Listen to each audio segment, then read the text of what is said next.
Hey everybody, and welcome to my brand new video series. This is Nicholas Dingle here, and I'm trying to introduce to you Visual Basic .NET 2013. In this video series, I really want to go from scratch with you all and start from the people who don't even know anything about programming and get to the point where you'll be able to make full-fledged applications on your own. Okay, the whole point of this video series is I'm aiming towards those students in New South Wales in Year 11 and 12 who are doing software design and development. Okay, that's who these videos are going to be aimed towards. That doesn't mean that people who just want to learn programming can't watch these as well. It's just there's going to be a lot of background knowledge in them as well. There's going to be a second playlist I'm going to do on the side, which is going to be theory of programming, and that's going to be directly related to the course. Okay, and before I introduce this video or even more about the series, I want to introduce myself. Okay, because some people probably don't know who I am. My name is Nicholas Dingle, as I said before. I work as a high school teacher in New South Wales in Australia. Okay, and I teach mainly Years 7 to 12 over here, and my primary teaching load is computers. Okay, that's why I'm doing this. Okay, a bit of my programming background.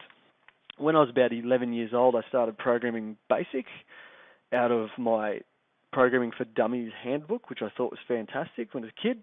I soon moved on to Pascal in high school and making horoscope machines and text-based adventures, moving on to Delphi, and then finally into Visual Basic 6. And then when I hit to uni, I learned dozens of programming languages I don't think I'll use anymore, but a quick selection might be C++, C#, PHP, CGI, HTML, CSS, JavaScript, Java, Prolog, Lisp Machine, and it keeps going from there. I've taught plenty of programming languages in high school before to Year 11 to 12, and I personally find that Visual Basic is one of the best ones there because it's easy to learn, and you can do it. You can start with console-based programming, which we're going to do, and move all our way up into GUI programming without even having to change what we're using. Okay, so that's pretty much why I chose Visual Basic over other ones in the past, such as Java, C++, C#, and Pascal are the other ones that I've used in the past. I find this probably the nicest one there is. Okay, what I'm going to try and do during these practical videos is reference some of the theory videos that I've got to help you out, to try and give you a bit of background knowledge, because I think programmers always need a fair bit of background knowledge to become the best programmer they can possibly be. And the one thing I would love to ask of everybody watching these videos right now is to give me feedback.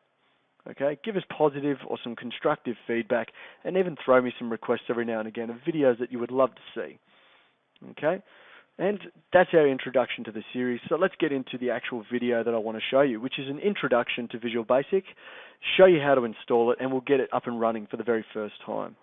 Okay, this slideshow I'm about to show you is I want to play as a bit of an introduction to VB overall. So for the people who've never seen it before, first of all, it is known as Visual Basic .NET, or more affectionately known as just VB.NET. Okay, it was first produced by Microsoft and released in 2002.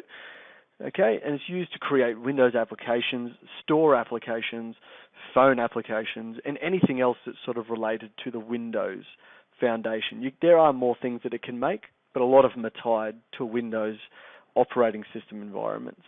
Okay, and the reason it's called Visual Basic .NET is because it utilizes what's called the Microsoft .NET framework for a lot of its functionality. I won't go into what the .NET framework is. I almost suggest you go and have a look at it yourself, but we will touch on that in later videos. Now, why Visual Basic? Why would I choose that? Well, realistically, the advantages is it's quick and easy to develop the applications, and it's an easy one to learn. Okay, I find that it's the easiest syntax to teach people. And finally, it's completely supported by Microsoft and a massive community of people who are behind Visual Basic, pushing it and helping others who are trying to use the same programming languages. Now, because I've shown you the advantages, I have to talk about the disadvantages. So one of the things about VB, and one that's highly contested, is it's slow when compared to other programming languages such as C++. Okay, that's not the point of using VB.NET. The next one is it creates pretty large executable files, even for a tiny little program, which we'll see later on. Okay, your programs that you make can easily be decompiled. To quickly explain what decompiling is taking your executable file and trying to turn it back into source code. Okay, see what you did to make your program. Okay, we won't go into that in detail. And finally, the computers that you put this program must have a matching .NET framework to run it. So in other words, we're developing in 2013, which uses what's called the .NET Framework 4.5.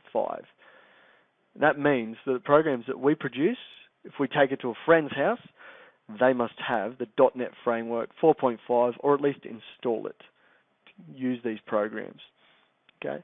And to give you a little bit of background before we move on to how to install Visual Basic and all this, is a little bit of history. Okay? Derived from the program BASIC, which I talked about earlier, in 1964, which was purely created to be an educational programming language. It wasn't efficient, they just wanted to make it easy and get people programming nice and early. Okay? When we moved up to Visual Basic, it was released in 91. Okay, that was the very first version, and it was quick and easy to develop graphical-based applications. Okay, as those versions rolled on, it was originally just Visual Basic. It got up to version 6, which was last released in 1998. Okay, and is not supported anymore. Okay, so Visual Basic .NET then appeared in 2002 with the introduction of the .NET framework. Okay, that's a tiny bit of background history for you. Hope you like your history lessons. Okay, and I'd love to go into how you install or find and install Visual Basic. Now, the thing to note is that Visual Basic is not an application on its own. Okay, you don't go onto the internet and type in vb.net download. Okay, it doesn't work that way. Visual Basic actually comes in a suite or a massive application known as Visual Studio. Okay, and this was when Visual Basic.net released in 2002, Microsoft started doing this. Okay, in Visual Studio, it includes heaps of other programs such as C++, C#, ASP.NET, and more. Okay, so there's a lot of stuff you can do in Visual Studio. So we have to download that first to be able to use Visual Basic. Okay, the easiest way to access it is personally go to Google. Okay, you simply type in vb.net express. Okay, and this first link right here is going to be the easiest page, Visual Studio Express Edition. Okay, I know I searched for vb.net after telling you Visual Studio is the only one where it is, but it's just the easiest way to get to it. Now, what you have to do is pick your platform. Now, depending on what you want to develop, okay, you might want to develop web applications. In that case, you would choose this. Okay, you might want to develop apps for the store. Okay, in that case, you would use this one here. And probably the easiest one to download would be this third one that you find here for Windows Desktop. Okay, and this is the one that we're going to use today. All right, so to download it, let's just click this button and let it do its thing. And on the left-hand side here, we have two options. We have the Windows Desktop installer, or we have the ISO file, it's called. Now, depending on which one you want to use, I preference the DVD ISO image because we can download it once and install it multiple times, whereas this one, we have to download it every single time we install it.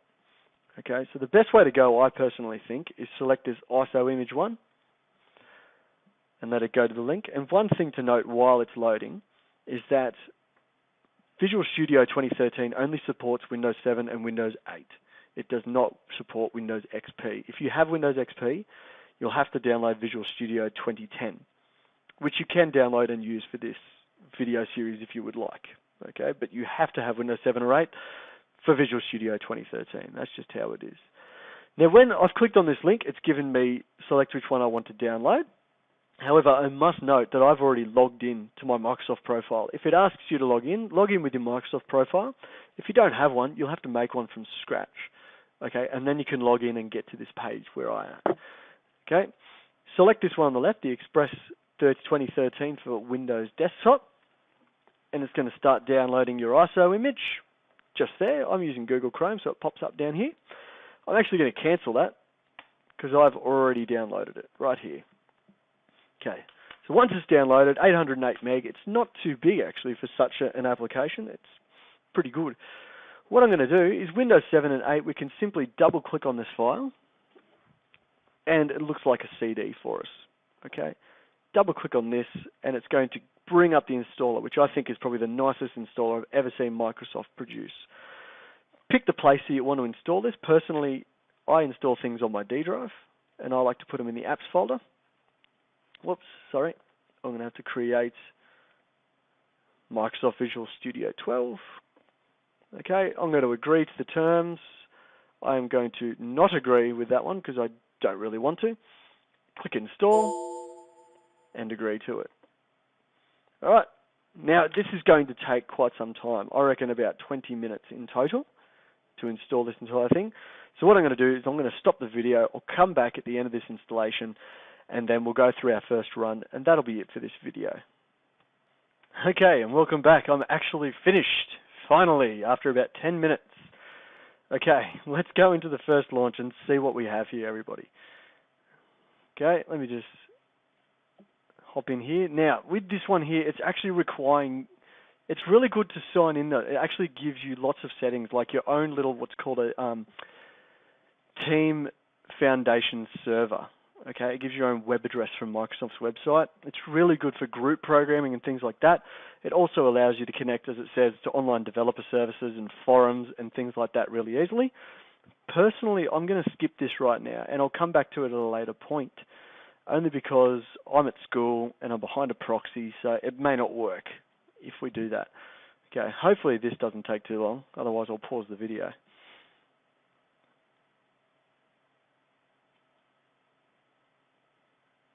Okay, and welcome to Visual Studio Express 2013, everybody.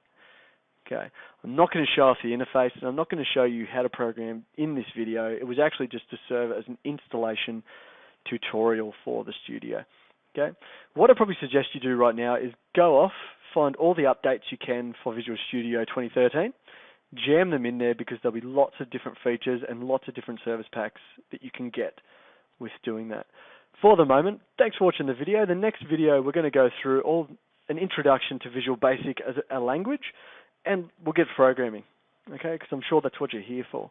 Thanks for watching. Give us some feedback in the bottom if you've got any, and I'll see you in the next video, everybody. Bye.